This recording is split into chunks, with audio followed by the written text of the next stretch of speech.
simanyi.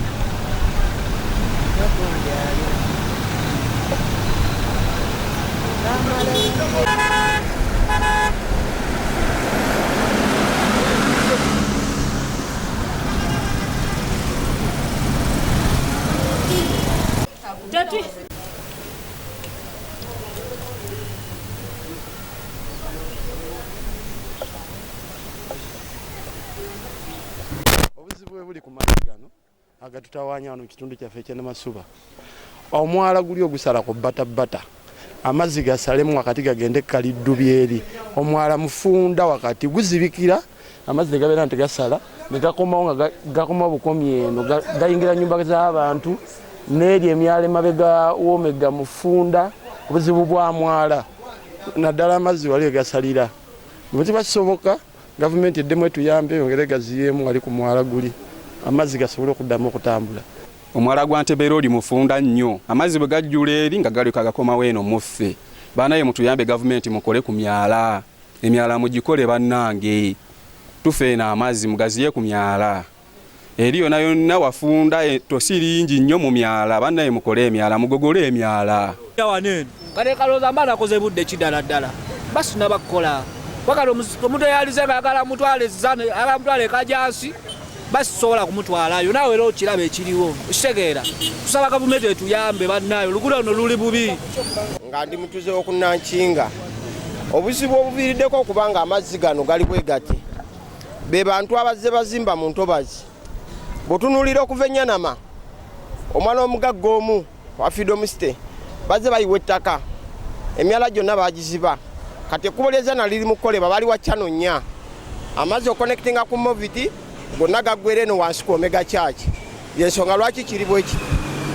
So tusaba gavumenti eveeyo etereze emyala egyo gyongereko obuwanvu n'obugazi nsuubira kijja kendezaako amazzi okubanga gabeera bwe gati.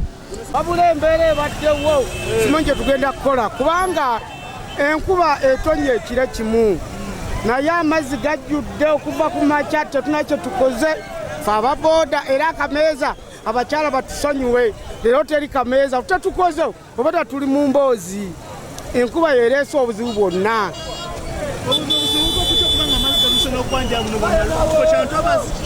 Ekizibu kya wano ku bata si kirala oluguudo lwa wano Channel ya Lwontono kati amazzi gava eri tigafuna engeri gye gafuladinga beetaaga kutamu batema oluguudo lwa Entebbe bwe bamala okulutema basobole kutuwa tusobole okufuna amazzi gano nga tigabeera wano. Gino si myala luno si lutobazi wabula gino myala beetaaga kuzimba emyala bwe banaazimba emyala buli kimu kyonna kijatereera. Tumwine Nabbotho wa Crusaders ndi wano ewaffe wano ku bata e Namasuba njogera ku kyawana amazzi gasazeeko abantu wonna.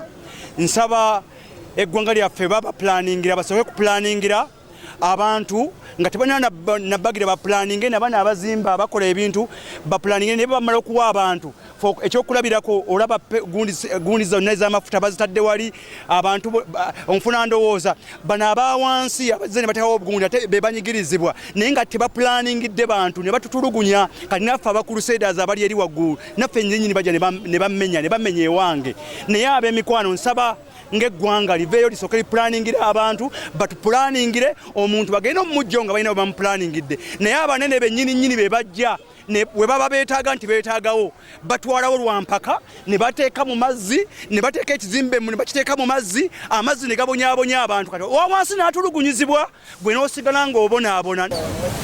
Obuzibu buba kwala abasajja batulira ssente mu paaliyamenti ne balema okukola oluguudo luno kitegeere bwe buzibu okaboka bwe tusanza mukama wange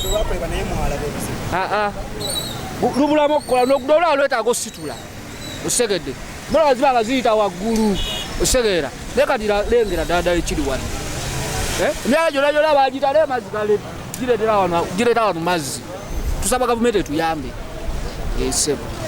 Embeera eva kuba nti kati nti okuba abantu bettanidde okuzimba mu ntobazi ate nga tebagambwako kuba nze ndi mutuuze wa ku kitundu kuno banzaala waggulu awo Nankinga naye bwe nkubulira okuva ekabowa mu kikko nosala okujja Enyanama ddala ogenda okulaba nga amayumba agabaliwo kati ssaawa zino ga banene kati bo balina engeri bayiwa ettaka ne banyigiriza omuntu nosanga nga amazzi ganonyeza ekkubo lyago.